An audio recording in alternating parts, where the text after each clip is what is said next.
وعلیکم السلام ورحمۃ اللہ وبرکاتہ۔ لکھتے ہیں جی جب ظہر کی نماز کے لیے آئیں تو جو پہلی 4 سنتیں پڑھی جاتی ہیں تو کیا اس سے پہلے بھی تحیۃ المسجد پڑھنی چاہیے یا وہ 4 رکعت کافی ہو جائیں گی؟ محترم بھائی، جو مسجد میں بندہ آتا ہے اور نماز سے پہلے جو اس نے کوئی سنن وغیرہ پڑھنی ہے نا، کوئی نفلی نماز پڑھنی ہے، تو پھر اس کو الگ سے تحیۃ المسجد پڑھنے کی ضرورت نہیں ہے۔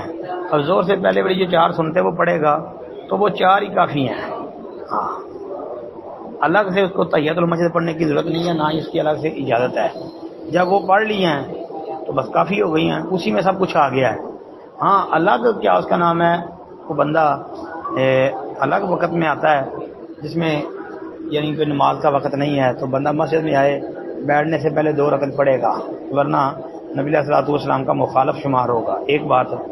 دوسرے نمبر پہ باقی فجر کی سنتیں عام طور پہ گھر میں زیادہ لوگ پڑھ کے آتے ہیں، کیونکہ نبی علیہ الصلوۃ والسلام کی سنت یہ تھی کہ آپ فجر کی سنتیں گھر میں پڑھ کے آیا کرتے تھے، یعنی نماز پڑھ کے تو نکلتے، سنتے پڑھ کے تو نکلتے، تو آ کے جماعت میں شامل ہوتے، وہاں کے جماعت کروانے لگ جاتے۔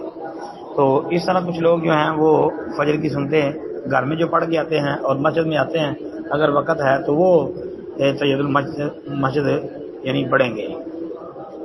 السلام علیکم ورحمۃ اللہ۔